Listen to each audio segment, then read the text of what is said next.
Greetings and salutations, friends, and welcome back.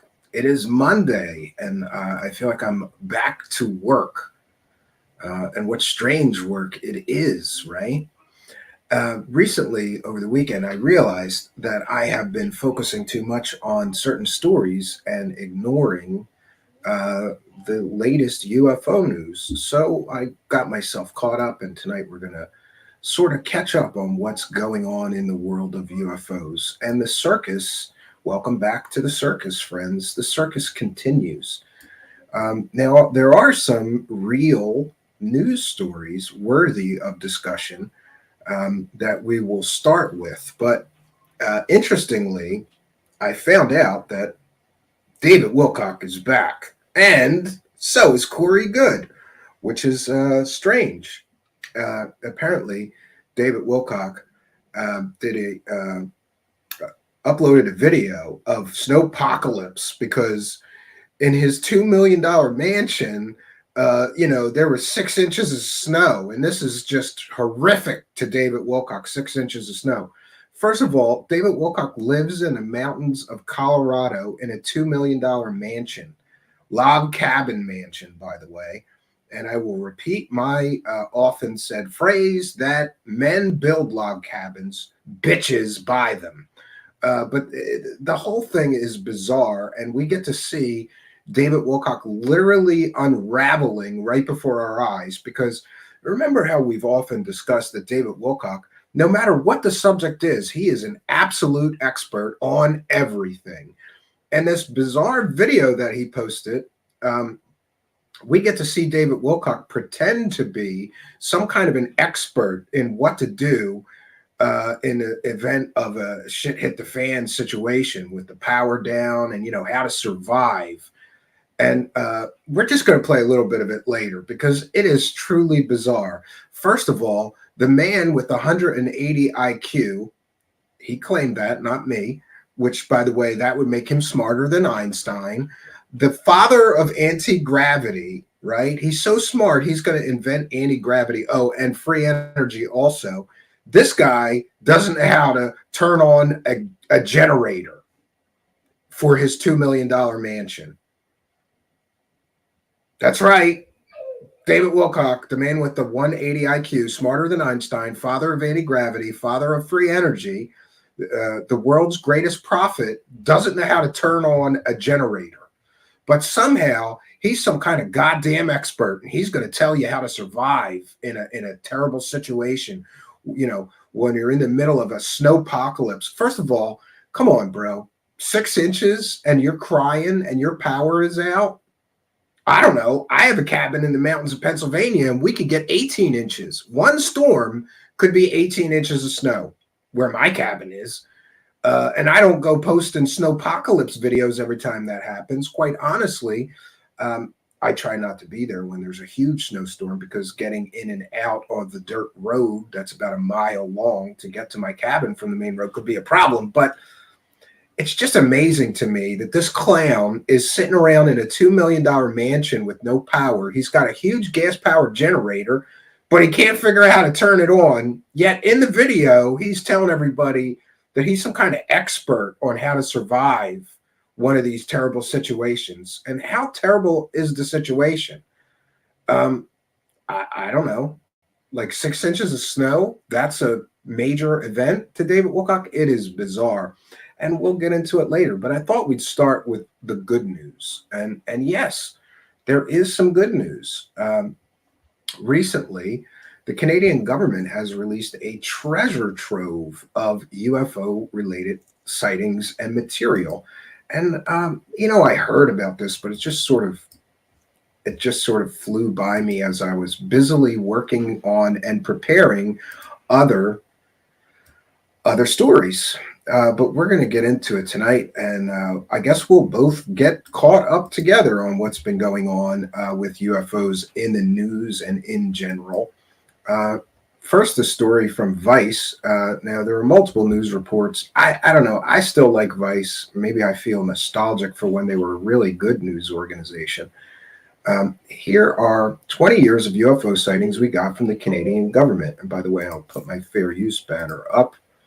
This is a transformative work. We are discussing the article, we are sharing, and educating the public about recent news. So Vice World News has obtained nearly 300 pages of documents through Freedom of Information requests that include strange sightings from pilots, soldiers, and police officers.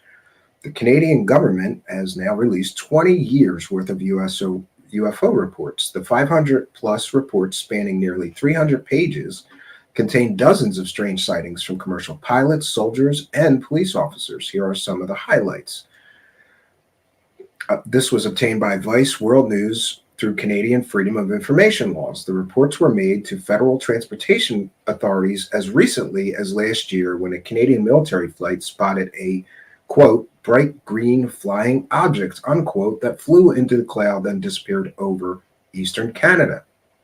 Other unusual observations included Newfoundland police tracking two brightly colored flying objects in August of 2001 and a December 2018 passenger flight from Alaska to Seattle that reported pulsating lights descending from 60,000 feet. I would be inclined categorically to believe anybody that reported something, former Canadian fighter pilot John Jock Williams told Vice World News.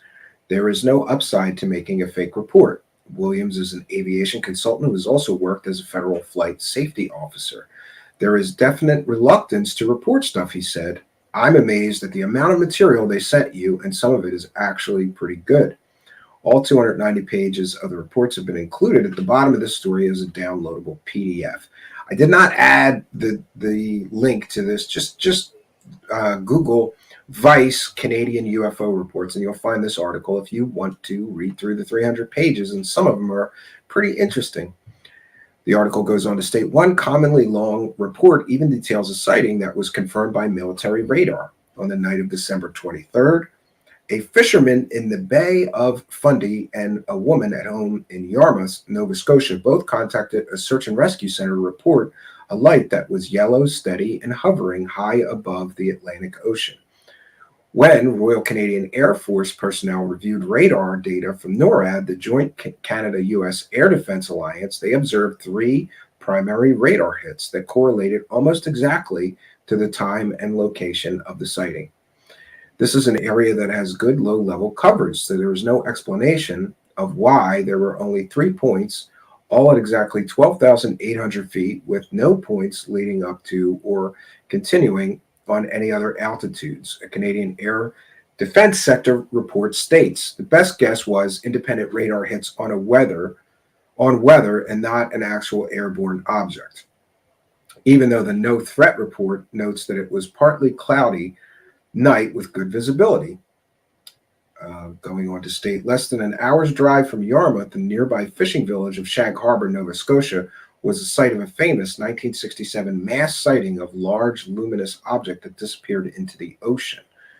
The reports also include previously unpublished documents on Canadian UFO cases covered earlier in Vice World News stories, like Alberta air traffic controllers who spotted a solid bright light that appeared too fast to be any commercial aircraft in December 2009. A Manitoba police officer who filmed an unidentified bright yellow and orange light with their cruiser's dash cam in April 2011 and an April 2018 cargo flight from New York to Alaska that reported an object flying sporadically and moving at Mach 4 over northern Canada. These are the kind of reports that get me or continue to give me interest. How is an object moving at Mach 4? Even the famous Blackbird, two and a half times the speed of sound, not 4 times the speed of sound, and that was basically the fastest airplane ever developed so far that we know of. Of course, there may be black projects that can do that kind of speed. Who knows what that was? Vice World News acquired the documents last month via 2 separate access to information requests that were filed in April and September with Transport Canada, the government department that oversees aviation. So interesting that the Canadian government, and this is a pretty long article. We're not going to cover all of this. If there is more interest, we will go over the basically it's a document dump of UFO reports from the Canadian government. I have not had time to review all of them, but the few that I did have a chance to read, pretty interesting stuff. And interesting, people are claiming that there is increased transparency with UFOs and UAP worldwide from different governments, authority figures, military people. The media is also much more interested in UFO reports and information. I don't know. Does anybody remember when it used to be that any news outlet that reported a UFO story, it would kind of be tongue in cheek, like, haha, the aliens might be here. Check this out. Now the coverage seems to be a little bit more serious and a little bit more grounded, right? Brian Evans is here and is mentioning the X-15 rocket plane. Yeah, that might have done Mach 4 in a descent, maybe in a dive, but Blackbird Mach 3.5. No, I'm not sure. Maybe you're right. You're probably right. I'd have to look it up. But still interesting to me that they tracked an object doing Mach 4. How is an object doing Mach 4 just flying over Canada? Strange things are in some of these reports. And after I've had time to thoroughly review them, we're going to bring you the best of the reports from that recent drop of new information. Interestingly, there is a lot to be learned from Canadian paperwork and documents. In fact, Grant Cameron and others, other researchers have made it a line of attack that since perhaps the United States government has not been so forthcoming with information on UFOs, UAPs, a good way to go about still getting information is to appeal to the Canadian authorities, who seem to be much more open to releasing information. And many things with these Canadian UFO reports sort of overlap to the American system. There appears to be, this cooperation in NORAD between Canada and the United States. They share air defense systems and radar systems. They share information back and forth. So sometimes by going to the Canadian government rather than the United States government and requesting information, it does help shed some light on what the American government just may be hiding. So on to there's one more piece of good news that I did find, and that was courtesy of the UFO files, courtesy of John Greenwald at the Black Vault, because John Greenwald is always trying to get information, and apparently recently he appealed to the Obama Presidential Library asking for all information relating to UFOs or UAPs. And the answer that he got back from the Obama Presidential Library was so interesting, it got mainstream media coverage. Now let me see if I can find this. Yeah, this is an article from the Black Vault. Again, we're citing fair use. UFO files at the Barack Obama Presidential Library. Now, you may remember that Podesta was involved with the Obama administration, and he famously was outed by WikiLeaks for talking to Tom DeLonge about UFOs and other people about UFOs. Podesta is intensely interested, apparently, in the subject of UFOs and looked into all that he could for Barack Obama. Perhaps some of these documents shed some light on what Podesta and others within the Obama administration did to try to get to the truth about the UFO file. I, like many people, believe that there is some secret shadow government that is in control of the UFO files and even withholding information from sitting presidents. But, you can believe what you will. So John says the Obama Presidential Library just informed me that they have approximately 3,440 pages and 26,271 electronic files that pertain to my request for ATIP, UFO, UAP, and OSAP information. If true, John states, I am absolutely floored that the Obama Presidential Library has that. I posted this fact on Twitter, and to my surprise, international media exposure quickly followed, Vice News, Huffington Post, and Bild from Germany, and many others have picked up the story. Below you will find the actual letters published in full, which is the heart of the story. They sent him a letter. This letter is response to your Freedom of Information Act request dated January 23rd, 2022 for access to Barack Obama presidential records pertaining to documents and communications about Advanced Aerospace Threat Identification Program and photos and videos of unidentified flying objects, unidentified aerial phenomenon, and the Advanced Aerospace Weapons Systems Application Program. The Barack Obama Presidential Library received your request on this date. FOIA requests for Barack Obama presidential records are processed and reviewed for access under provisions of 1978 Presidential Records Act. Yeah, but the interesting part of this is not that they have all of these. You saw here we have not just documents, they have electronic files, which really made me very interested, because that could mean that there are videos, UFO videos, somehow in the presidential records and library that the public could soon have access to.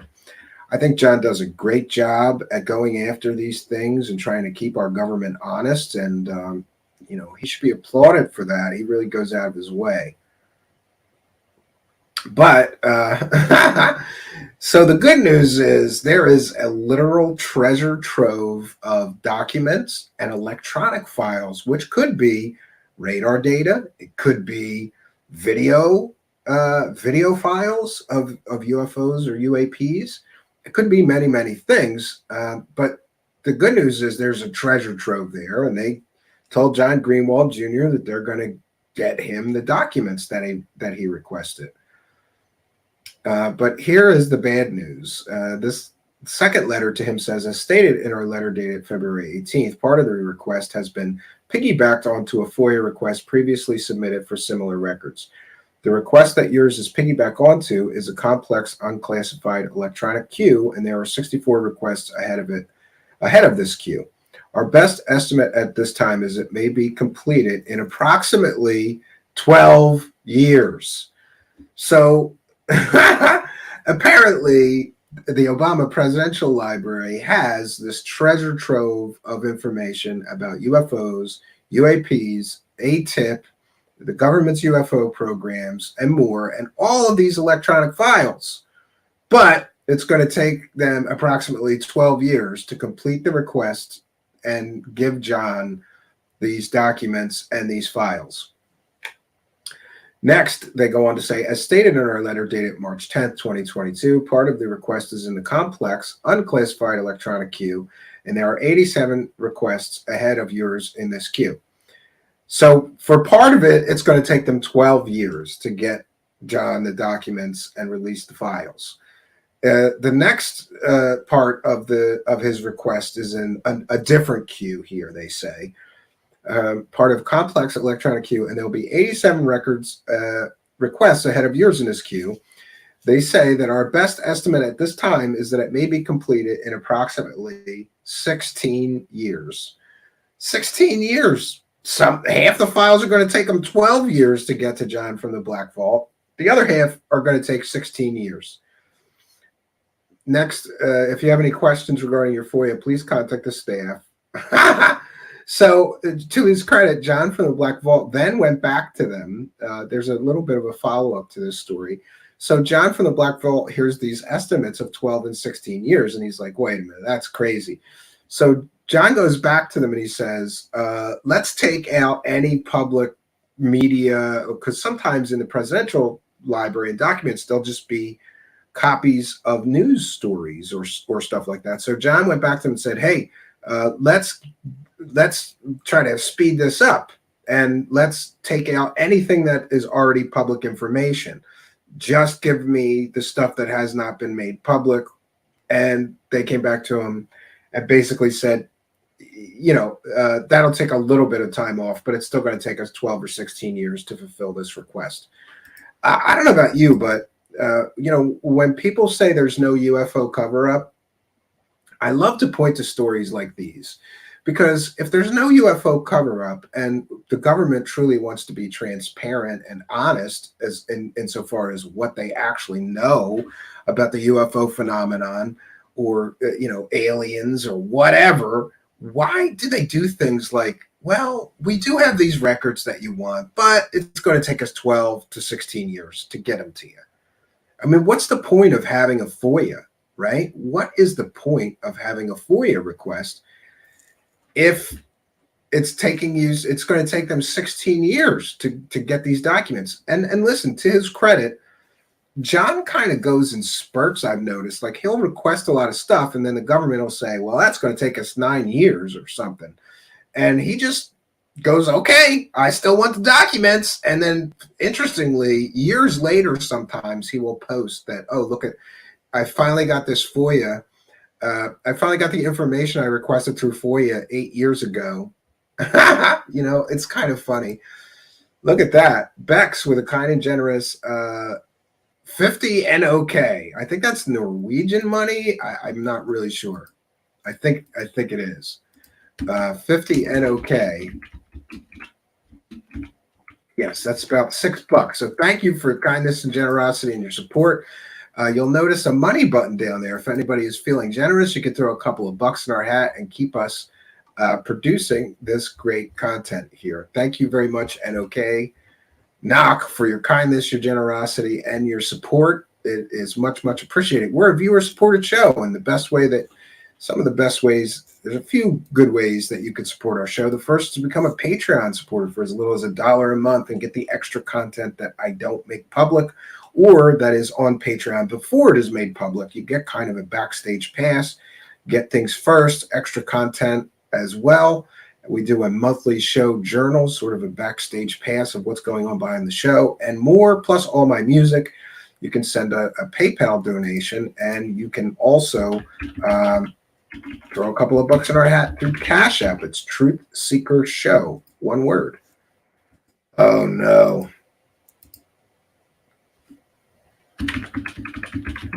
One second, friends. Yeah, I had this strange thing happen right before showtime. I think that the Chrome browser updated itself, without asking me if it should update. And then all my auto-saved passwords got wiped. So I almost thought I wasn't going to be able to do the show because I have two-step verification and it wasn't sending the code to my phone. I had to reboot my phone, and suddenly I got it back into everything. But I want to thank Initials DB for a kind and generous $50 PayPal donation. And by the way, instructions for how to do a PayPal donation are in the description of this video. And DB writes a note. Me just came home from work, lit a Camel, hit the remote control twice, even went upstairs to grab a fresh pair of AAA batteries and hit the remote a third time, hard on. But the VCR did not shut down. That's when we realized immediately there was no VHS tape inside. I tell everybody I'll read whatever message you send. I don't know where this is going. It was my #1 favorite UFO show, Broody, on YouTube live stream. Mr. Stephen Cambion with a super sexy girl named Trixie, which I fell in love with on my own. What great, wise, cool, and amazing hero show host you are. The ultimate best show host in the universe and the underverse out there. Deutschland liebt Truthseekers. I believe that means Germany loves Truthseekers. Well, thank you very much. He goes on to say, me just came home from work. Yeah, okay. So that was it. So if you send me a PayPal donation, put your chat room user ID, add a note, and anything you want me to read on air, and I will read your message, however strange or however weird, right? Complaisert says, no VHS tape. Yeah, I don't know if he was trying to tape Truthseekers on a VCR. So I don't understand that. But yeah, so interesting that we have Canada is so quick to release all their UFO information, and the United States apparently wants to take 16 years to release the same amount, I don't know, not the same amount, but you know what I mean. It's just interesting to me that Canada's like, yeah, you want these reports here? Here they are. Here's all we got. And the Barack Obama Presidential Library is telling John Greenwald from the Black Vault, hey, we have all this information, but there's people ahead of you, bro. So it's going to take 16 years before we can get you the files. Amazing. Like, how I'm calling the Barack Obama Library myself tomorrow. And I want them to explain to me why it's going to take 16 years. And if I don't get a sufficient answer, then I'm going to keep going up the chain and asking for supervisors or who's your boss? Go to that guy's boss. No, really. Why is it going to take 16 years? I'd like to know how it takes 16 years to print some documents, scan them, and then send them, right? One moment. Check one. Yeah. I heard that something USB plugged or unplugged, and I was concerned about the microphone. So we're good. Now, interestingly, I mentioned at the start of this broadcast that we have David Wilcock and Corey Goode are apparently back making regular appearances on the internet, at least, and videos. Interestingly, there's some drama developing between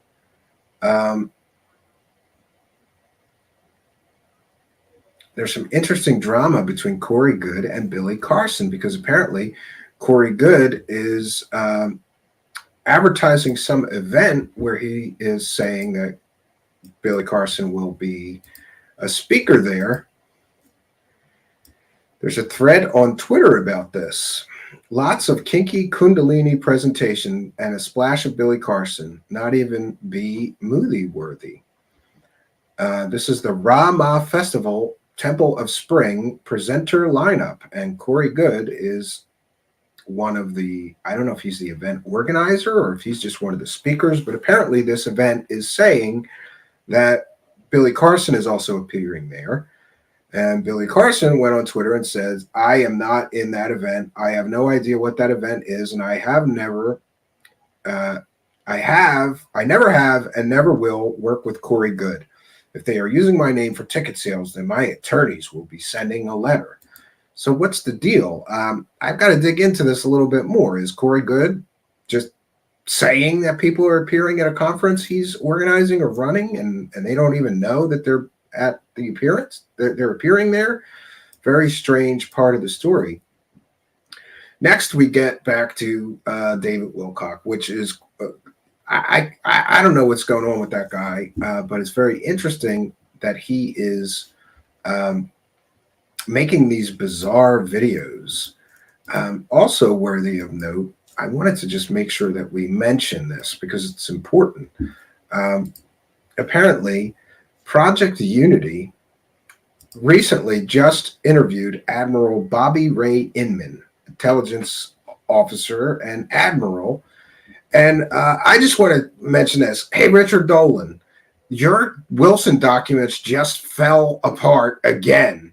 Because for those that don't recall, Richard Dolan called the Wilson documents the UFO leak of the century. Then he had somebody named Mr. X, his anonymous source, come on and try to explain why they're real.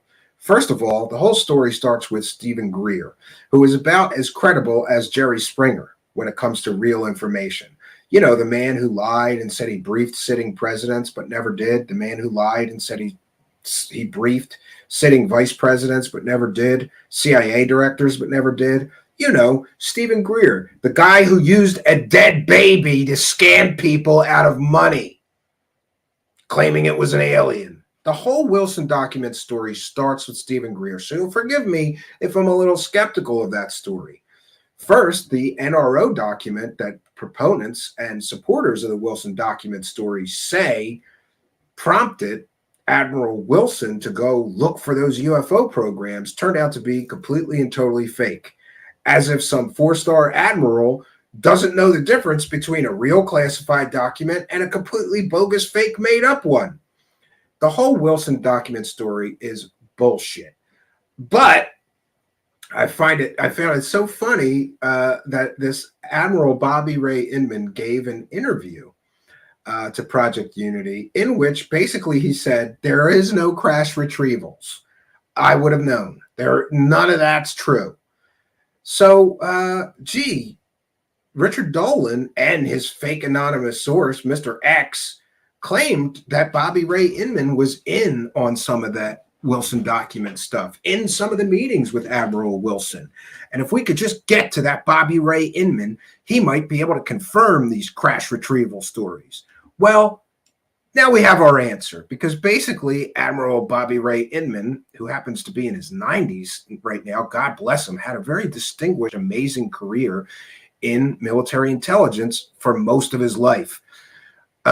He was asked about crash retrievals and basically said, first of all, I was in on a lot of things at LANL and the JPL, Jet Propulsion Laboratory. There is no signs of life anywhere in our solar system.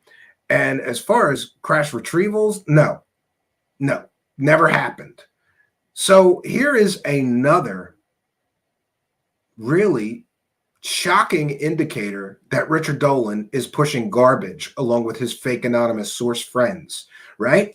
And you gotta love a guy who has such balls as Richard Dolan. Like, Richard Dolan's got balls. He's like, here's what I'm gonna do.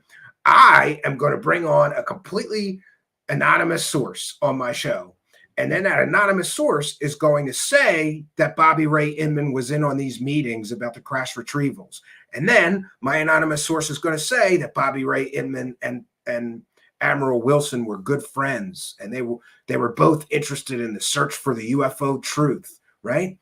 Basically, Richard Dolan brought in an anonymous source who ascribed all kinds of things to Bobby Ray Inman, trying to prove those Wilson documents are real. But see, this is the problem with anonymous sources, and also the problem with some clown like Richard Dolan, UFO leak of the century. Yet piece by piece, that entire story has come crashing down. But it has been, I will have to say, that Wilson document story, it didn't come crashing down like a house of cards. It came crashing down like a slow motion house of cards.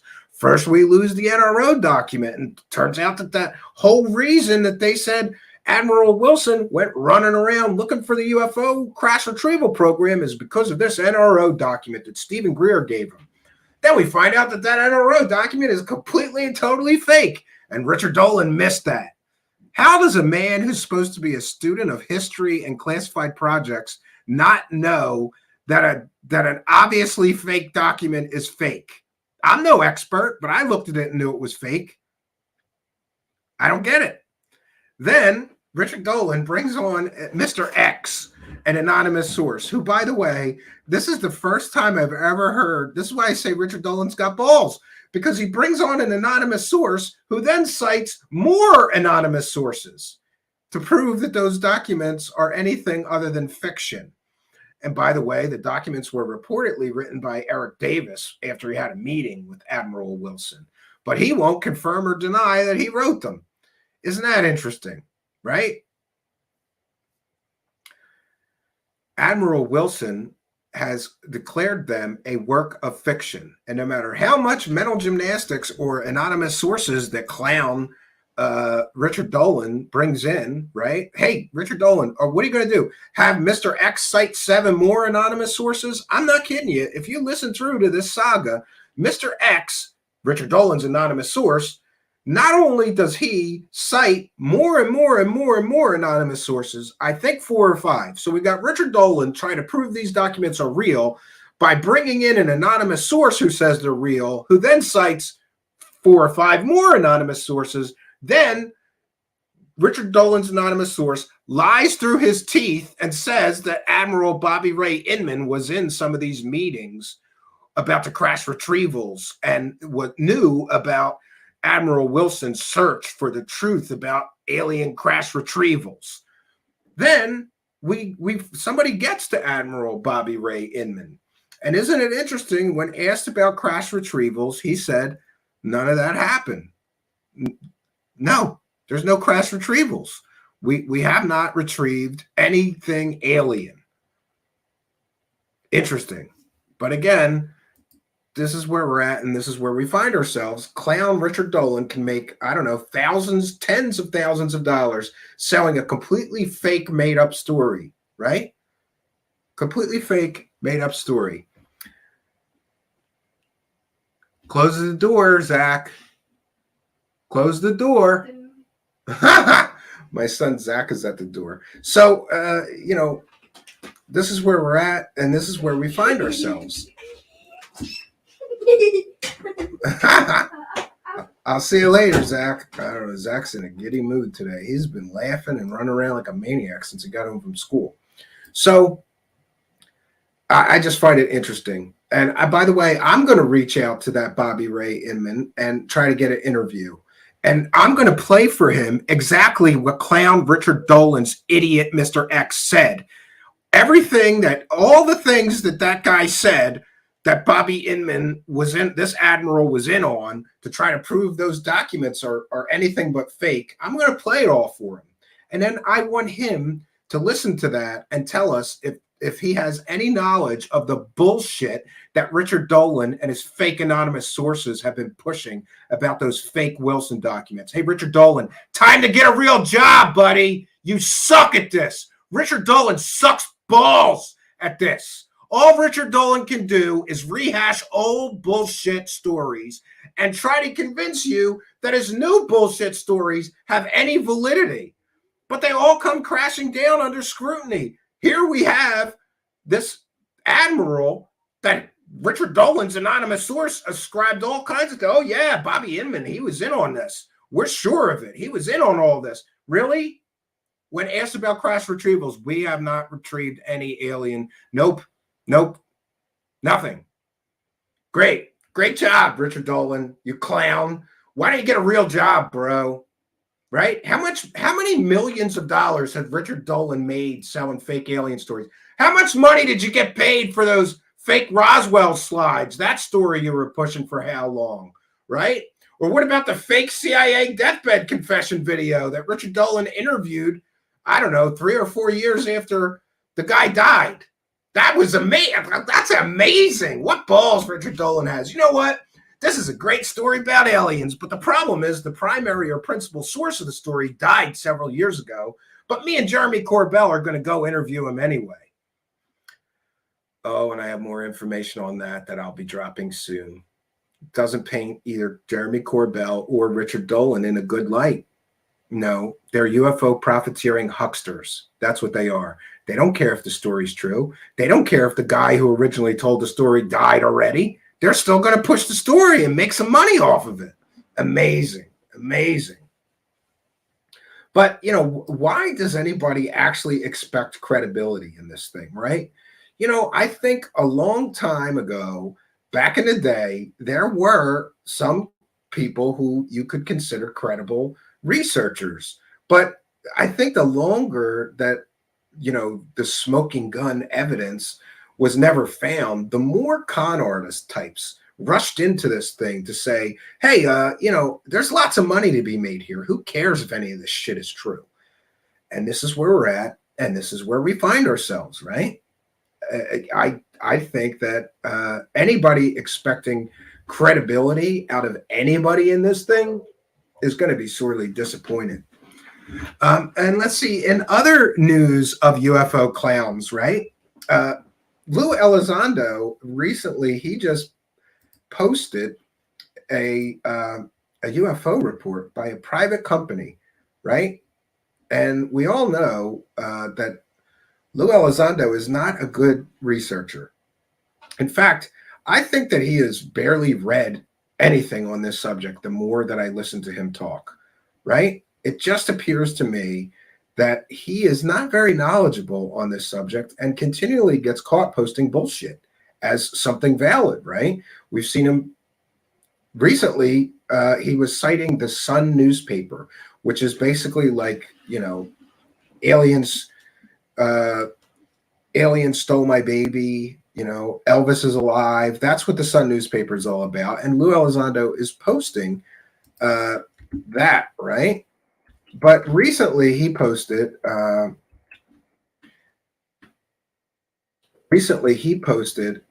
UFO report that contained absolutely, totally fake images. And I guess he didn't know that there was a bunch of fake images in that report that he is saying, oh, good, this is really a good report, and it's very transparent. Transparency is increasing about these things. Well, transparency of people pushing fake UFO photos included in the report were pictures of a TR3B that have been verified to be polystyrene models and not real UFO photos. But that didn't stop Lou Lizolato from posting that report and talking about how it's good that transparency is increasing and people are more open to talk about it. And by the way, I don't understand anybody who follows Lou Elizondo thinking that he is some kind of UFO messiah for disclosure, considering I don't know anything that he did. Apparently, he immorally, unethically, or maybe illegally rubber stamped the release of some drone footage. That's what all that was. I believe those 3 videos are drone footage. The release even states as much. So he releases drone footage while he's in a position in the Pentagon to be able to do that. Somehow he hands that off to Christopher Mellon, and those two go off to TTSA and make a ton of money with TTSA.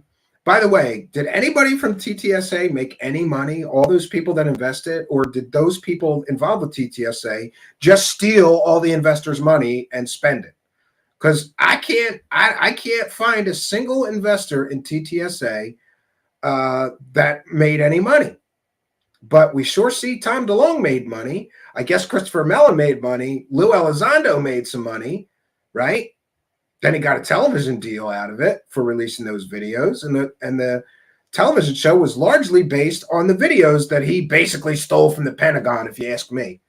Videos which, by the way, are reported to be drones by people in the know, sources close to that story. So where's the UFO messiah, and why is this guy a UFO celebrity, right? Why is he getting book deals? Why is he getting book deals? Why is he getting TV show deals based on videos which largely prove nothing, right? They largely prove nothing.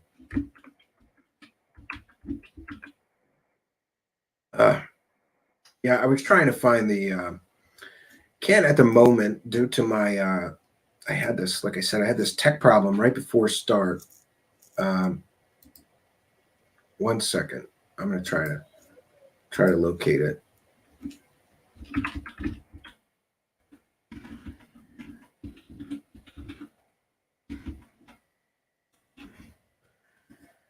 Okay, I think I got it. Thank God for history. And it was Michael Huntington who pointed out that somebody ought to explain to Lou Elizondo that he just shared some stupid UFO report, which, by the way, it's from a private organization I never heard of, but it is what it is. And included in that report, Michael Huntington is, I don't know that guy, but I like him because he's right there to correct people on their bullshit. Michael Huntington writes, is your favorite UAP guru aware that these Belgian wave UFO pics are admitted hoaxed polystyrene model images? So the UFO messiah, the guy who's going to bring us disclosure when all he did so far is bring us some shitty quality drone videos. Yeah, that guy who's going to bring us disclosure is sharing more fake shit. Just like he stood there on a stage at that TTSA fake press conference to an empty auditorium where they showed pictures of balloons that they claimed were Tic Tac UFOs. Now he's sharing fake TR3B images in a report and doesn't know that they're fake TR3B images, or apparently doesn't care. Some of these guys are so desperate to look like they're in the know about secrets about UFOs that they're basically willing to share anything, right? Lou, these are fake pictures. You shouldn't be sharing fake shit. You look like a dummy now. Lou Elizondo, you look like a dummy sharing a report with this fake shit. And by the way, I looked over that report, and it's really, it looks to me like a bunch of UFO dorks got together to write up this report, and there's information in there that I guess somebody should verify. And the images that they're using are largely fake, as we see here in this report. So what is Lou Elizondo bringing us? Oh, that's right. He's bringing us a UFO report written by a private company nobody ever heard of that includes fake pictures of UFOs like this. How does that help disclosure? Sharing fake shit, Lou Elizondo. Why are you sharing fake shit? I don't understand. I don't get it. Yeah. So back to our favorite, I don't know, new age con artist, fake psychic, David Wilcock. I was so shocked and surprised by this video. I don't know if he's trying to like humanize himself. Like, look, I'm a regular guy. Here's me hanging out in my house. And now somebody just sent me, I see that he's like posting videos of like a moose in his backyard. I mean, good for you. You live in Colorado. There's moose, right? But I don't understand him posting that. But I'm going to cite fair use once again. We're going to share just a little bit of this bizarre video he posted of how to survive a snowpocalypse. Look, David Wilcock, what kind of are you that much of like I don't know if he's like a woman or just effeminate or, you know, actually that's insulting to women. Is he just effeminate? Like 6 inches of snow is enough to make him lose his fucking mind? You know, like you live in Colorado in the mountains, bro. You should get 6 inches of snow once a week. It's not a big deal. But in true drama queen fashion, as usual, David Wilcock turns this into some big, huge event. We've had a snowpocalypse and the power is out. Oh my God, how will I survive? I'm going to have to light a fire or I'll freeze to death. And here's where things get stupid, okay? David Wilcock lives in a 4,000 square foot log cabin mansion. And he is in his garage in this bizarre video showing people his massive supply of firewood, which turns out to be one wheelbarrow. Do you know what a wheelbarrow is? One wheelbarrow full of old, dry, looks like rotted wood to me. Then he goes on to state in the video that this wood is probably 10 or more years old. And remember that during the video, he's giving people advice on how to survive a snowpocalypse when the power is out. And I'm here to tell you, David Wilcock, you look ridiculous and childish and stupid. For you to go tell people, you know what you do? Just go into your garage where you got one wheelbarrow full of 10-year-old dry as shit wood, and you'll survive. First of all, listen, I have a cabin in the mountains, and one wheelbarrow of firewood would last me one day in a very tiny cabin. You know, it's less than 1,000 square feet. So one wheelbarrow of wood would last me one day and one night probably, if I, you know, stoked the fire just right and didn't burn it too hot, kept the damper down. One wheelbarrow full of wood is enough for one day and one night. This guy has got a 4,000 square foot mansion, and he's got one wheelbarrow full of wood that's 10 years old. This is bizarro land. But somehow he's going to tell you how to survive a snowpocalypse, and he's teaching people how to start a fire with 10-year-old wood. Do you know how fast 10-year-old dry as shit wood burns? And I found it funny and interesting that throughout this 2.5, 3-hour video that he posted, he's lighting a fire like 3 different times. It must be that he lights the fire and that dry as shit wood that he has from 10 years ago that the previous owner left him somewhere on his property is so dry that it burns out in an hour. And again, he's lighting a new fire. And here's another thing, you know, he's acting like he's an expert in how to survive this kind of a situation. He couldn't get his generator running. The man has a huge gasoline-powered generator, the kind of generator that is like $10,000 or $20,000 to go with a big house. It's very common if you live in a home or an area that has frequent power failures. People, especially rich people, will get one of those $10,000 or $20,000 huge generators. You put it on the outside of your house. When the power's out, you go out there and you start it, and then you've got power until power is restored. Apparently, David Wilcock, the man with the 180 IQ, who's smarter than Einstein, the man who is going to invent and bring the world free energy devices and hover cars and anti-gravity technology, can't figure out how to start a generator. Well, just let that sink in. He can't start a generator. Not that I'm surprised, you know. He even mentions, oh, I've got to get the instructions out, right? Like, dude, there's a switch. It's not. I've seen big generators like that. It's not rocket science. There's a switch somewhere, David, and there's usually a switch in the house by your electrical box too, where you have to switch from grid power to generator power. So, you know, maybe that'll help David Wilcock, and he'll be able to, you know, get his generator going and power back on.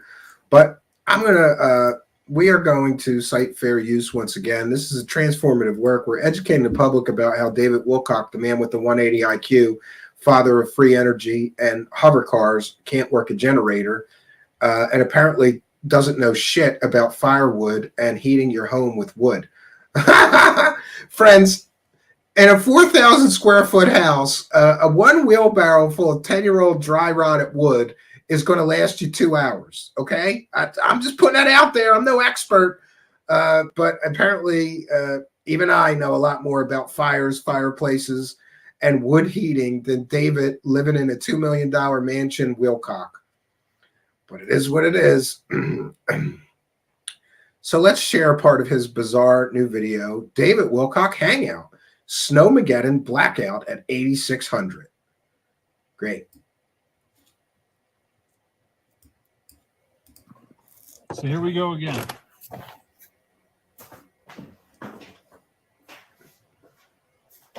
So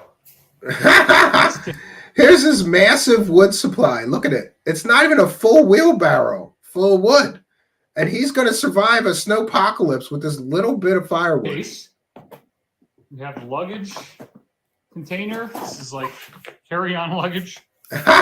You know, it's interesting. My wife just got me one of those. It's basically a big long thing with straps on each end, and you put the firewood in there. It makes it easier to carry it in. For that, I agree with them. And you're going to load this up carefully. And since I don't have gloves on right now, you really have to be very, very careful about splinters. This, by the way, this is an amazing, amazing piece of bark. I mean, that sucker is going to burn like you cannot imagine. Yeah, all this wood, if it's truly 10 years old, is going to burn in about 3 minutes, David Wilcock. Jesus Christ. Maybe we'll burn that together. That'll be great. Let's do that at the beginning. Okay. So you just kind of get this thing loaded up here. Now, just for context, let me remind you that David Wilcock lives in a 4,000 square foot log cabin mansion. And apparently, the only firewood he has is a half a wheelbarrow of 10-year-old rotted wood. And you can put a lot in this. I mean, pretty effective that way. So I'm going to move it to a better location here. All this stuff has been sitting in my yard probably for at least, and I'm just going to guess, 10 years, maybe over 10 years. I don't think they ever... David Wilcock is trying to survive a snowpocalypse. That's what he called it, which is 6 inches of snow. He's trying to survive a snowpocalypse with 10-year-old wood, a half a wheelbarrow load. But remember, David Wilcock is an expert on prepping and how to survive in grid-down situations. Sure he is. Really use this firewood, and it's just been sitting around maybe even since they built the house around 2000, 2002. So this wood may actually be 20 years old. It probably is, but it's still, amazingly enough, burns wonderfully well. It smells good. It is burns wonderfully well. Look at it. It looks like dry rotted. I would throw that in a campfire outside. I wouldn't even burn that inside my house. It's so bad. A little bit moist. this point. He said moist. And everything smells wonderful, by the way. I mean, the smell right now, you just it's great. Okay, so now I've got the whole thing. However, this is a two-handed carry. There's no way I can do this in film. So we'll cut this and end up in the fireplace area with the wood. Okay, we are back. And we have now got our firewood ready. And I cleaned it up a little bit, although my muddy boots have created quite an enormous mess on our hardwood floor. That's easy to clean. Nothing to worry about at all. Oh, it's nothing. It looks terrible, but it will clean right up in no time. Yeah, maybe if your wife was still there, she would tell you to take your shoes off before you come in the house with muddy boots, bro, in $1 million mansion. So we have in the burn pile here, we have a copy of the Epoch Times. You know, in case I ever, or maybe I'm just going to read it. I don't know. It's there. All right, it's there. So, ooh, was that a dig at the former cult that used to help him spread his alien messages? Maybe. Trump's going to make sure that we do this right. So here's the, this piece is also wet. They're all wet. That's the problem from snow. So not only does he have 10-year-old dry rotted wood, it's also wet. Great. What an expert on starting fires and surviving a grid down situation David Wilcock is. But this is pretty good. Okay. So see what he's going to be happy with here. So yeah, this has got a little bit of moisture in it, but not too much.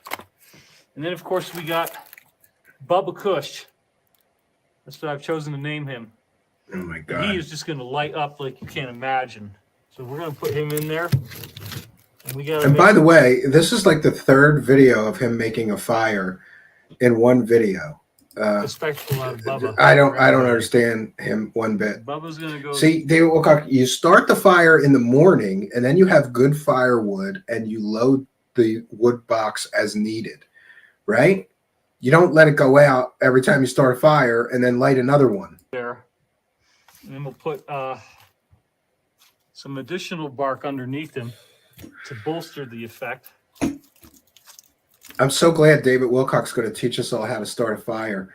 I would have never known how to do this if not for David Wilcock's kindness and generosity and sharing his advanced knowledge of survival skills with us, like how to light a fire with 10-year-old dry rotted wood. And then Bubba's going to dry everybody. This is so bizarre. Got him going. Why am I watching this? Pack other stuff around. We want it to be up. Yeah, Mark Toronto from the killer cabal tree to try to take him out. There's some smoldering embers in here, so I could probably even blow on it, but you don't want to do that because then it's going to get ash everywhere. This is so bizarre. Okay, this guy is the one I really want to make into a spectacle. Cock hair? What? Oh, this is getting stranger and stranger. This is going to be incredible. Burning this piece. Wilcock wiped his ass on the hardwood floor. Do it right, though. It's got to be kind of on its side. Yeah, we wedge it right in like that. That's perfect. We got Bubba. Oh my God. Dude.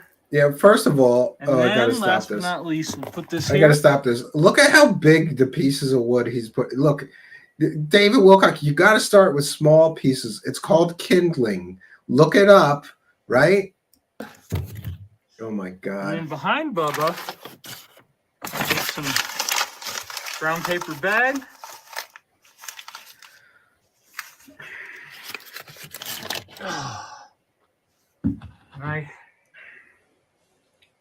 What else can we do? We definitely don't want to burn President Donald Trump. I don't think that shouldn't be in the burning pile. It's America's revival. I mean, come on. So let's take just a... Oh, look at that. He's got fire start bricks. That's cheating, David Wilcock. Random paper bag. That's what they're here for. Only David Wilcock like this. Is such a narcissist that he thinks everybody wants to watch him light 3 fires with old rotten wood. And then let's stick that sucker right in there. And that's going to make Bubba light up from the front and the back. As it curls around to the back, it will. This is so cringe, man. Ooh, this is looking pretty juicy.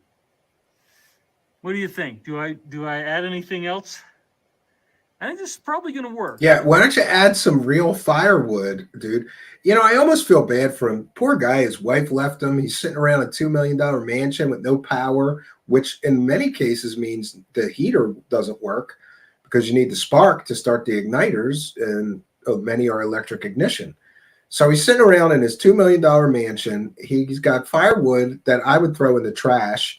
But you know, like the ridiculousness of him telling people that he's going to heat his 4,000 square foot mansion with 10-year-old dry rotted wood.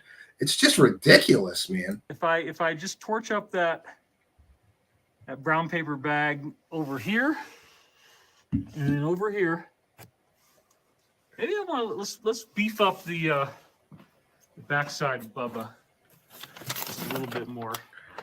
I don't even know why I'm watching this. I watched it earlier. And by the way, you can tell his wife is gone because his whole place looks really cluttered and dirty. This way we're going to get quite the fire delight. Okay, here we go. There, now that is just crazy. Okay, look at the potential that resides. And by the way, even with the blower, he's not heating a 4,000 square foot house with this little wood burning insert fireplace. No way. Even with good firewood. And he's got garbage that he's trying to, you know, he'd be better off like, you know, cutting up some of his wood furniture and throwing that in there. And what's going to happen when you light that on fire? You got that crazy, crazy big piece of bark back there. Bubba, as we called him. You got a few pieces of wood now. All right. So this is starting to get crazy. Then, once it gets going, we'll take some of these other pieces. In fact, it's not really a terrible idea to put this in now. Let's do that. That way it'll start to dry it off a little bit. Oh man. It will eventually burn. Maybe it'll burn right away. All right, this just gives us even more opportunity and more potential to be incredible. Are you ready? Yeah, he should burn his books to stay warm. We're going to do it at the bottom, starting right here. Oh, yeah. And we hit this one on the bottom. Until there's just no other way. Oh, I agree, Amy. Look at this. Time to close the door up.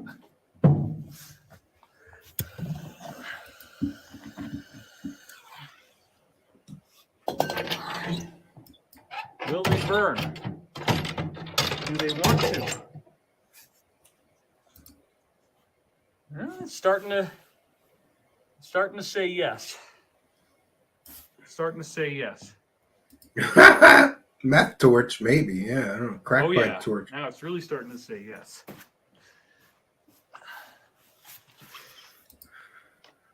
Good point. I didn't think of that. Look, I was so stupid I didn't open the thing. That's why it's not doing any good. Okay, now that the smoke can get out, now it's really going to go. Because you see this curling smoke on the door? You really don't want that. Because that's where you get creosote. And this shit. Well, nobody wants to buy his books. You might as well do something with them. So we're going to open it up a little bit. Just give it some ventilation up top. That'll get rid of that smoke. All right, smoke is gone. Now we close it again. And now he's starting a fire. He's surviving. Our fire is happy. With 10-year-old wood. And you see, I forgot to do the things I told you, and look at what happened to me. I got all smoked out. Well, I'm on I had to do this twice, Carolyn Barnett. So now the morning fire ceremony can proceed. I don't know how Bubba is doing back there. He hasn't even really caught on yet. But, oh yeah, no, he's burning from the back, definitely. Yeah, this is gonna be great. All right, this is a good one. Fire engines, yeah. Okay, so now that we've got our fire situated, it's time for the hero breakfast. And the first breakfast that you have is not a breakfast; it's actually a shake. So I've got everything laid out here. All right, we're gonna rock this breakfast. I'm gonna show you exactly what to do, how I do it. Yeah, here's how to survive in a grid down situation. You got to have frozen red raspberries, frozen blueberries, rice milk, and frozen cherries. Looks like frozen peaches, maybe, and coconut smoothie milk. You know, all these things that need to be refrigerated. This is what you need in a grid down situation. Again, the ridiculousness of David Wilcock. It's just. It's just too much for me, man. I don't know. Yeah. So I don't really want to see him, you know. Oh, we get more with the wood. Him bringing wood in the house is kind of funny. We're gonna give it a lot of good fuel for our fire. Oh, all right, we're done.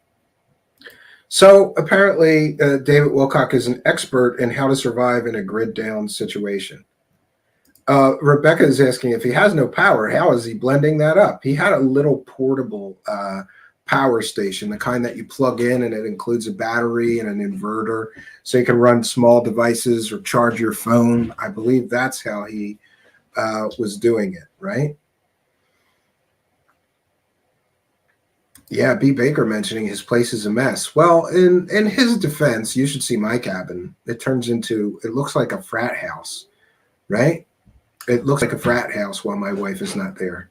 Every once in a while, though, B. Baker, I get disgusted enough that I clean up. So, you know. Amy Collins says, food stash like that will only invite him to be the food. That's not food. That's what food eats. Yeah. Oh, yeah, exactly. He's the father of free energy. Why does he need a generator at all? And with all his free power, what is his problem? Just burn the cabin.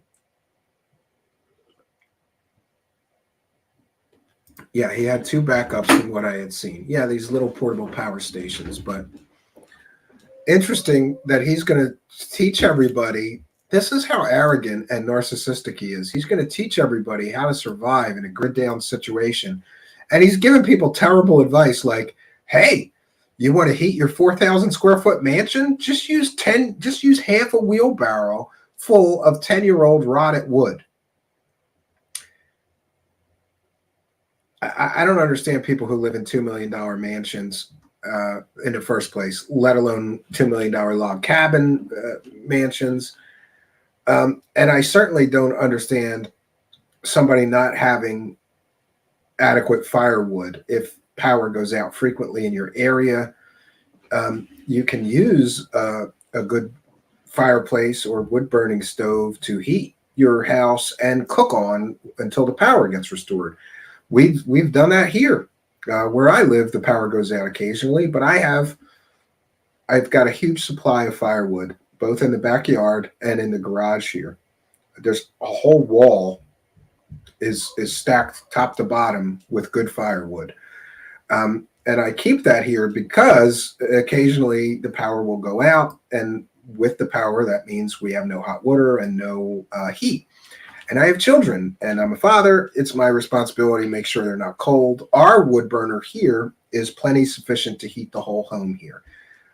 But, you know, I'm not living in a $2 million mansion. It is what it is. Now, the final bit of business is that Corey Goode is back. That's right. The biggest garbage man of UFO information, secret space, fake stories, and more is back. And he's done 2 interviews recently. And we can talk for a moment about how desperate Corey Goode must be, because first of all, he's not looking good. And second of all, he is now doing interviews with someone called The Missing Link, Jesse H., who has just over 1,000 subscribers. And that may tell you something about how desperate Corey Goode is to continue his work. I was going to say con job. Um, he's going on shows that have 1,000 subscribers. Okay. Boy, how far the mighty have fallen, right? He used to have Edge of Wonder to push his garbage, and they went away. Before that, he had Gaia pumping millions of dollars into his fake stories, and then he burnt them. Now he's down to doing interviews with random YouTube channels with 1,000 subscribers. And I got to say, this guy who interviewed him is just as big, if not bigger, of a character than Corey Goode, because he's got these big wide eyes and he's just sucking up everything Corey Goode is saying, and it is comical. We're going to, once again, we're going to cite fair use. This is a transformative work. We're educating the public and sharing and discussing what we are sharing. Yeah. Welcome, welcome, welcome, welcome everybody here back to the missing link. Here we are today. We are excited. We're honored to have Corey Goode from the Secret Space Program here with us today. How are you today, brother? Hey, how's it going? I'm doing well. How about you? I'm doing really, really good. Really, like I said, happy, honored to have you. Your reputation does precede you. A lot of the stuff that you've come out long time ago has been verified, and what's been verified, you dummy? Who's been connected with so many different things here with us today. Maybe you could start off with, for anybody who may not know who you are, tell us about your journey. 5 years old, 6 years old. When you first kind of have memories of this whole Secret Space Program and what you've gone through. Well, I mean, it started very early for me. Look at this interviewer. It happened with my grandfather. I had two grandfathers, of course. One of them was in the Navy and served in the Special Forces in the Pacific and has some harrowing stories. And my other grandfather was a conscientious objector, and I think he was a Seventh-day Adventist. But he still wanted to serve, and he was a proud, American.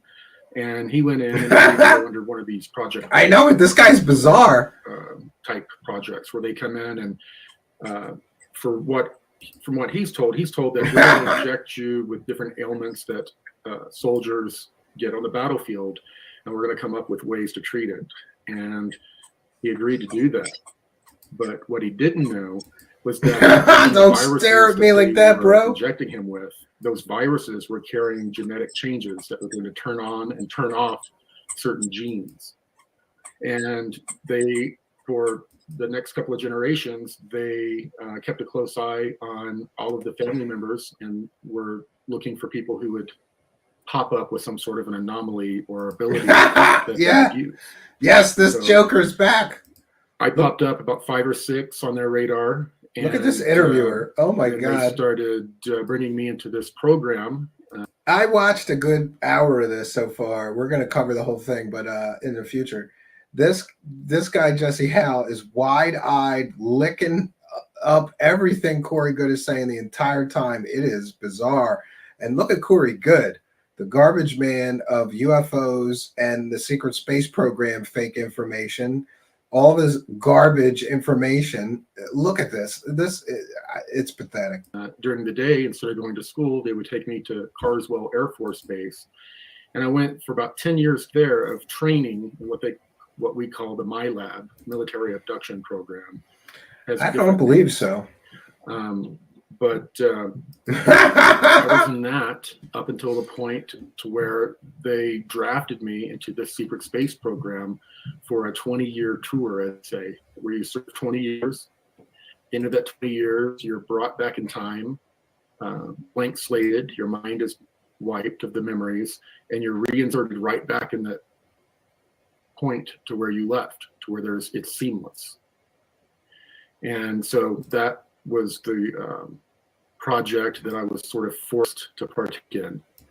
And look at this guy licking it up. He's like, "Oh, it's so amazing." Years, I just had bits and pieces, no real clear picture until I had an eye injury. Went in, and I had a detached retina, and they had to do surgery. They injected my eye, and when they did, it caused some sort of trauma recall to where all of the memories came back. And not too long after that, I look at this guy. came out, I was trying to give this information to people in the background, but I was brought out against my will publicly. And since then, I did a TV show for a little over 3 years. That was a hit TV show. I've done a couple of documentaries that have been big hits. And I'm doing a bunch of other exciting things to get all of this shit out to the public in whatever fashion I can. So, like a long time ago, they say that Enki was genetically modified humans. They've been kind of doing this to us, genetically modifying us. So is that kind of what you went through? They genetically modified, split it by injecting some stuff into your grandpa. You were technically more modified than what other humans would be? I think what it was doing is they had this chemical method of turning on genes. They would inject my grandfather with this, and it would turn on certain genes that were just latent within him that would trigger certain abilities. Now, those abilities may not pop out in him, but they'll watch both of his sons. I know, it's so cringe. And eventually, one usually pops very strong with any number of different abilities. And when the kids show those abilities, they consider you government property, because it was a government project that your grandfather agreed to, generations ago. And look at he's so wide-eyed. Modified you and all of this. So, they have their own beliefs on why they can do things against your will. They always dehumanize people. Maybe he's a robot to be able to justify. Corey Goode is using robots. That's one of the scary things about what they've been injecting into a lot of people right now, is that they're saying that, technically they may be genetically modified, which if that's the case, then now they are certified owned by a company that could own that patent to that human. Oh God, this guy's too dumb. I can't listen to any more of this. So we're going to bounce out of this, but geez, what a cringeworthy interview. Absolutely cringeworthy. And it gets worse from here, friends.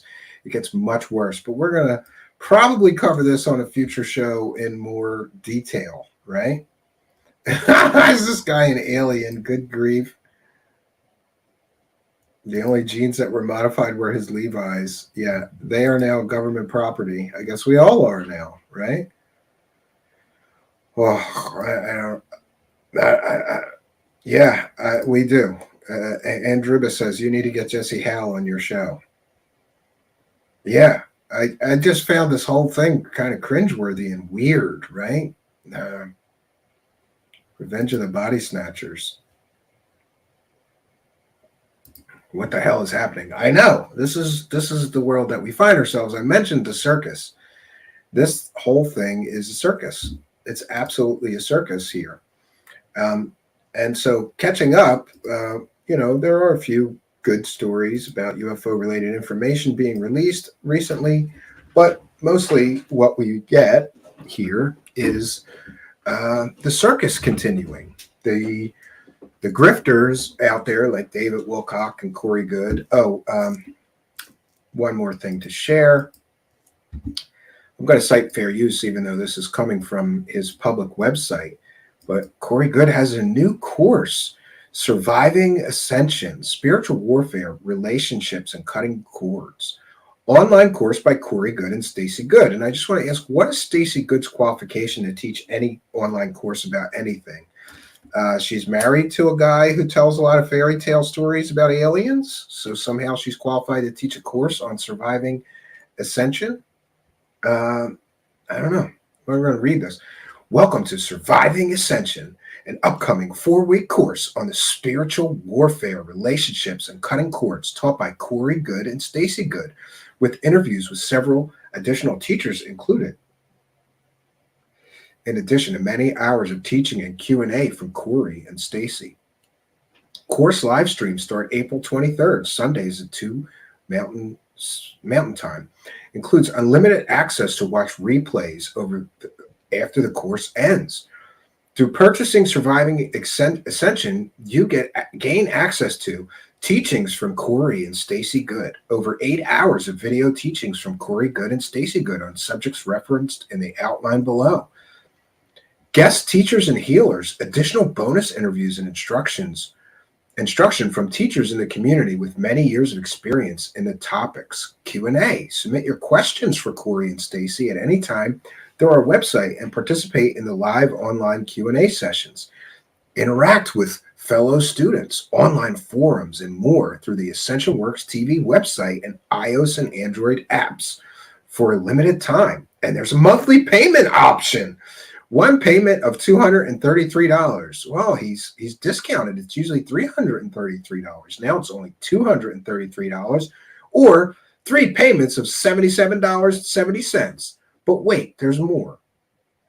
Subjects covered. Week 1, recognizing end times madness in yourself and others.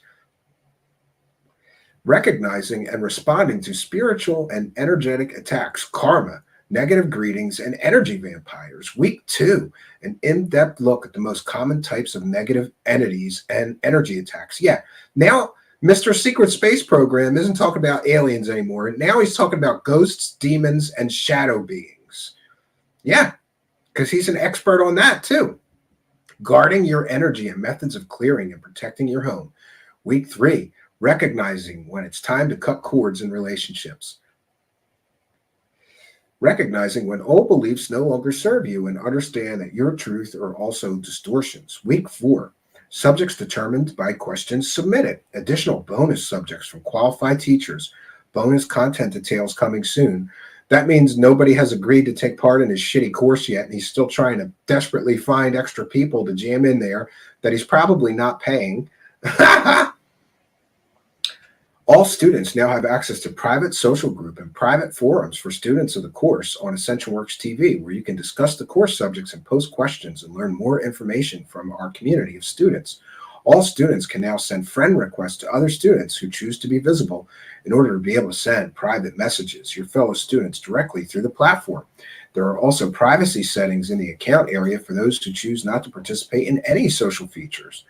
Students can post blog entries to their profile, as well as photos, links, or any other updates they would like to share with the other course students group, with privacy settings per post now available as well.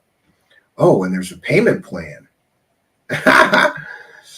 And more testimonials from Corey's previous course students. And let's remember that the last course that he ran, the lawyer, Liz Lurie, apparently wrote the whole course for him. So he didn't even write the course that people are commenting on here. Somebody else wrote the last course that he sold. Isn't that interesting? Corey Good is one of the most controversial figures in ufology today due to the scope and scale of his life experiences working with the secret space programs and extraterrestrial groups. Through the history of his formal work within SSPs originally occurred many years ago, a series of unexpected events have pushed Corey into the public view and have brought him into the unusual role of serving as a messenger for ET groups who needed someone with his background to work with. 2011, Corey began to experience dream encounters with strange blue avian beings unfamiliar to him. He later learned that interactions in the dream state were part of a preparation course to get him ready for physical interaction. From 2014 to 2017, Corey experienced otherworldly physical meetings with the blue avians who confirmed to him they were absolutely the source of the raw contact.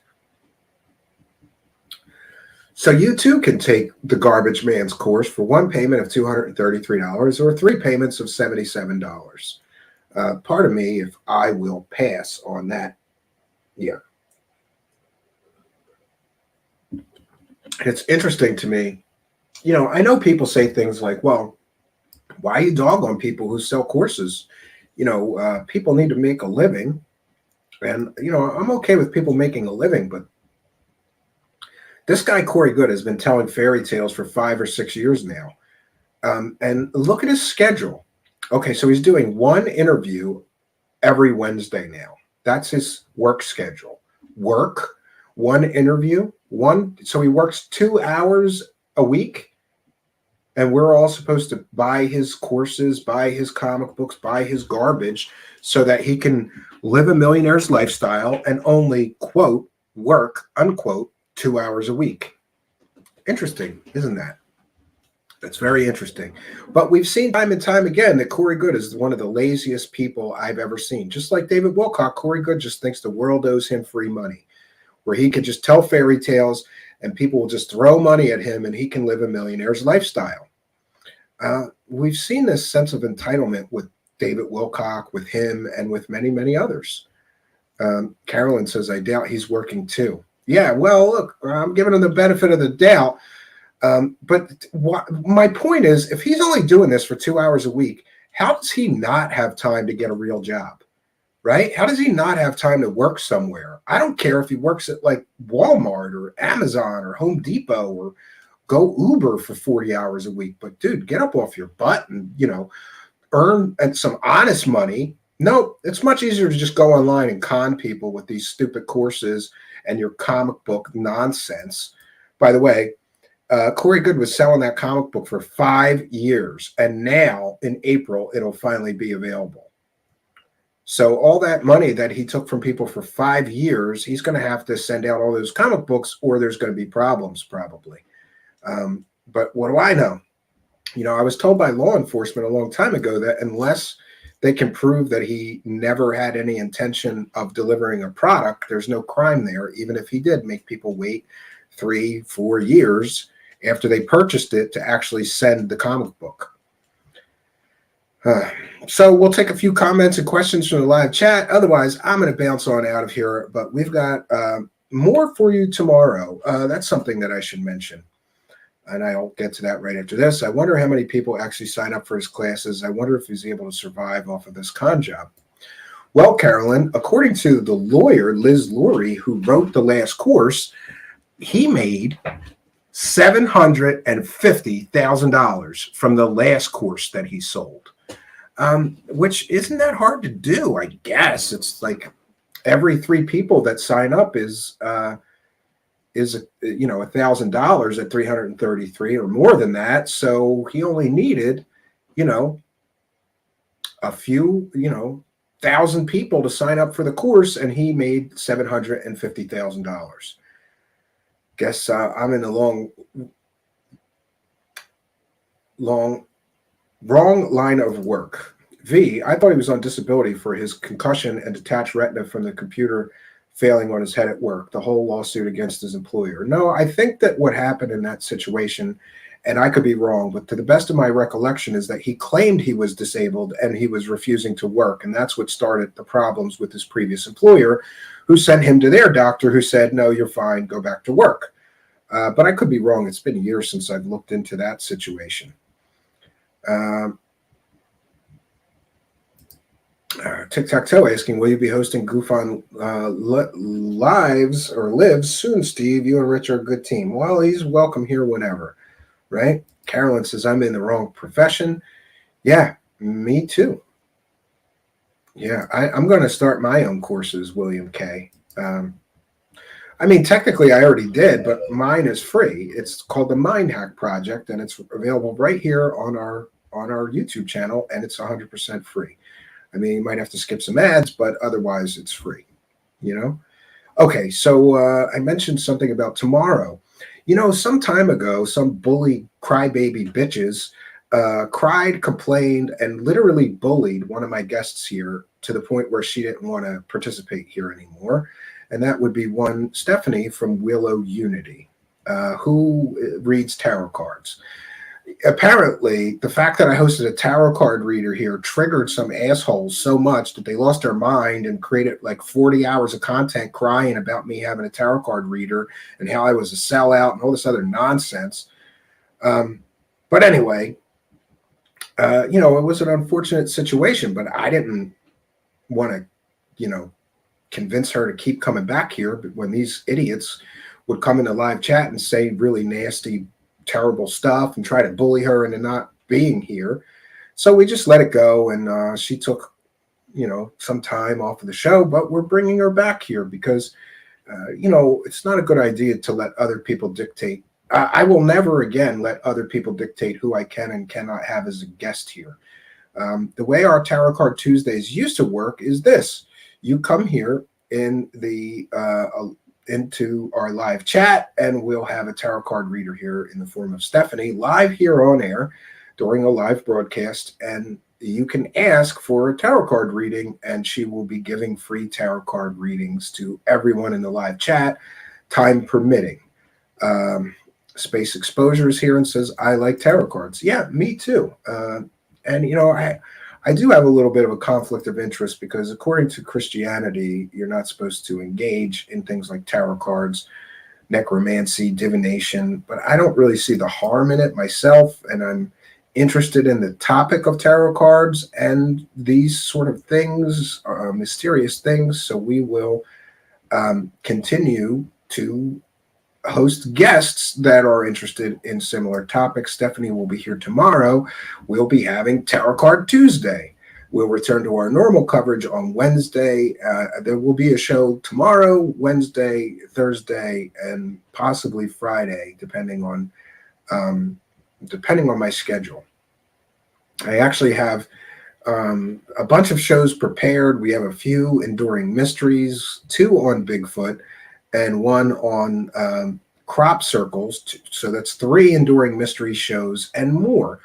And I've also, at the request of many people, started looking into Bigfoot and more specifically, so we've got an Enduring Mystery show where we're going to be talking about the whole history of Bigfoot, the first reports and sightings and newspaper articles from, many, many years ago, a few hundred years in some cases. But anyway, and also I'm beginning an investigation into generally the world of Bigfoot researchers, and specifically some of the greatest, I would say, hoaxers like Todd Standing and others.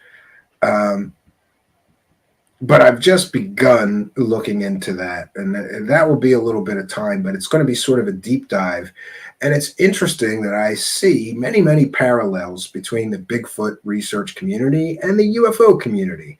We've got a lot of profiteering hoaxers. We've got a lot of people pushing bullshit in both of those fields.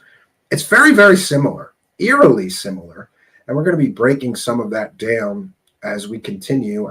I sort of got sucked back into the world of Bigfoot by a friend that I made by accident, who is deep, deep, deep in the Bigfoot research community and has been for, 20 or 30 years. So he's kind of going to help me be my tour guide into the world of Bigfoot and sort of help me to break down some of the hoaxes and other things. There have been some amazing hoaxes, people putting costumes in freezers, claiming they shot a Bigfoot. We have this Rick Dyer who did a whole tour where he put a fake Bigfoot in a display case in a trailer, and he was running around charging admission to see it. All kinds of things like that.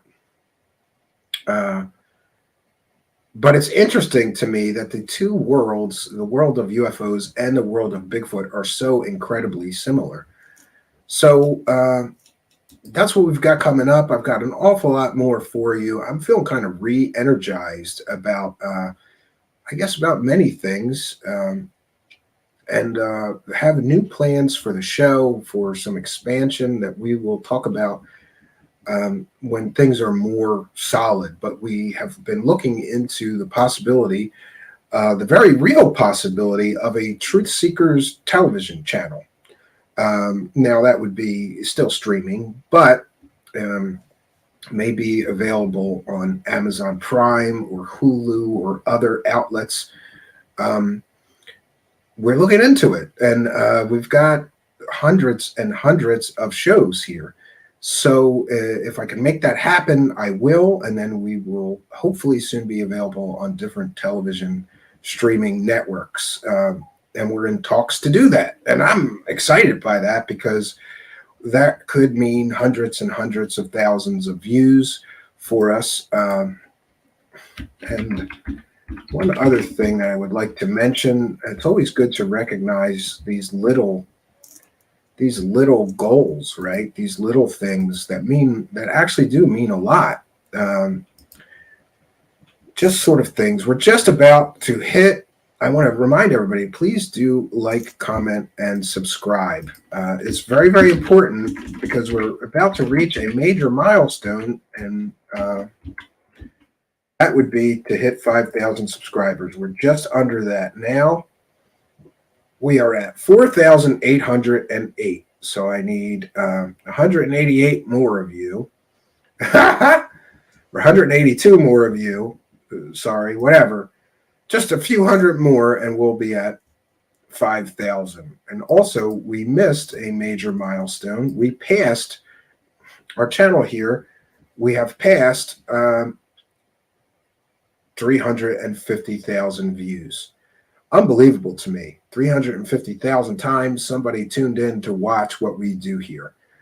Actually, we're just about to hit 380. We're at 379,855 views. That's a big deal for us, a very big deal. And I can't thank you all enough for tuning in and helping us to reach these goals, right? It is just a amazing journey that we have undertaken here. And there was something else which I am forgetting. We are vultures. No, we don't. We want real subscribers, not fake subscribers. Fake subscribers doesn't help. Complizert reminding everybody, subscribe, subscribe, subscribe. B Baker 5,000. Woohoo! Yeah. So things are moving along here. There's a final thing that I would like to mention too, and that is that we have this sort of homemade, because I made it, distribution network where we said that we were going to be on BitChute and Rumble and Daily Motion and a few other sites and Odyssey and other destinations. And some of that has been a tremendous success. Odyssey to me is the best because I just linked my YouTube account to Odyssey. I don't have to do anything, and it might take a day or two, but after a broadcast here, the videos here end up on Odyssey, meaning I don't have to do anything. They copy the text description, they copy the title, they copy the video, and they put it on my Odyssey channel. Excellent, great technology. Now, Rumble, BitChute, and the others require me to upload videos one by one. And as much as I try to tell myself I'm going to catch up, I never do. So until we expand the software here to more streaming locations, I'm going to just drop Rumble and BitChute for now. Now, we've got the channels, I may find some time and start uploading to them again. But just a note that we want to be honest and say, hey, we tried. Some things that I've decided to do here worked very well. The audio podcast works great. I just download the audio from each show, upload it to Spreaker, and Spreaker shoots it out to the 15 or so audio podcast destinations.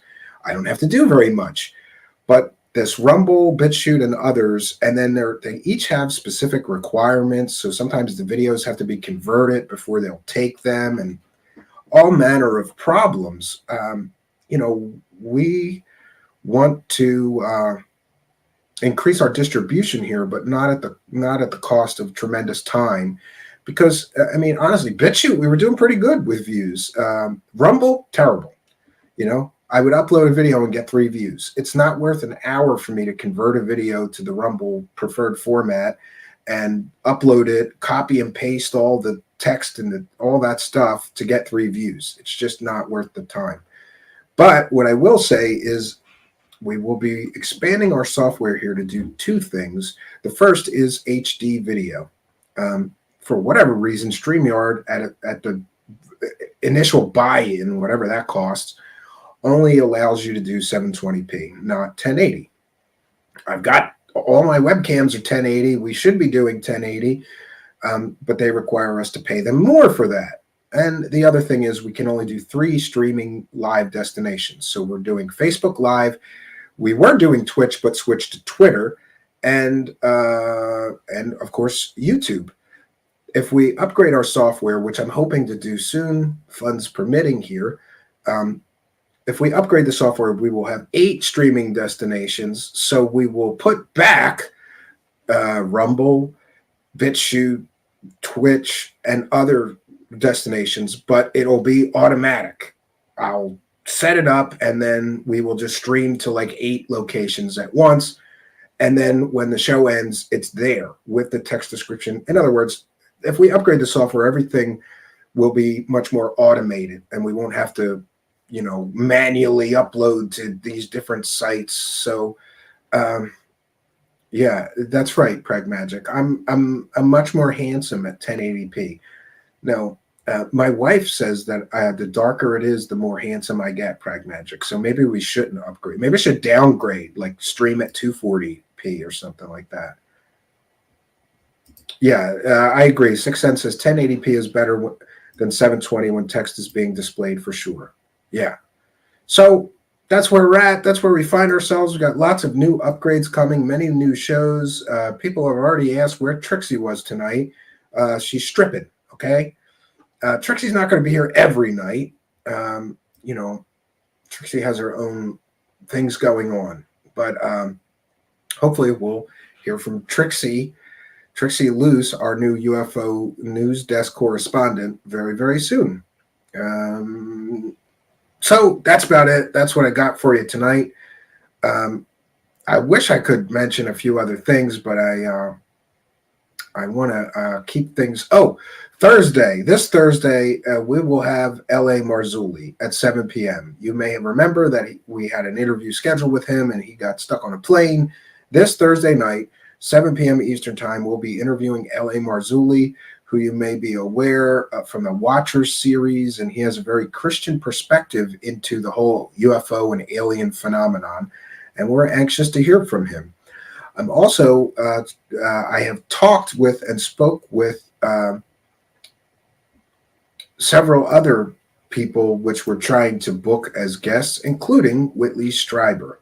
I'd sure like to hear from him because, of course, growing up, I read the book Communion and other things. I'm going to email him as soon as we get off here and try to nail it down. He's agreed to an interview. We just have to figure out our schedules and get that, get it to work. You know how it is. So that's it. That's what I got for you. I'm going to bounce on out of here. I want to take a moment to remind everyone, if you're listening in audio podcast land, you're missing half the fun. Please go over to YouTube, put Truthseekers, one word, in the search bar. You'll see me, the strange guy with the sunglasses.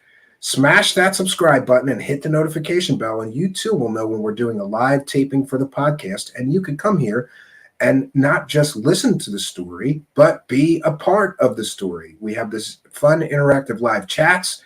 You are most welcome here. We'd love to have you. Come on over, hit the subscribe button, hit the notification bell, and come here and be a part of the live tapings. Tomorrow night, Tuesday, we will have Tarot Card Tuesdays. Stephanie from Willow Unity will be here offering free tarot card readings to anybody in the live chat. So be sure to be here, 7 p.m. Eastern Standard Time. That's what we're doing tomorrow, and I'm glad to welcome her back. So what else can I say? Always happy when there's an audience. Thank you for coming here tonight and being a part of mine. Until next time, friends, my name is Stephen Cambion. Good night, and God bless all of you.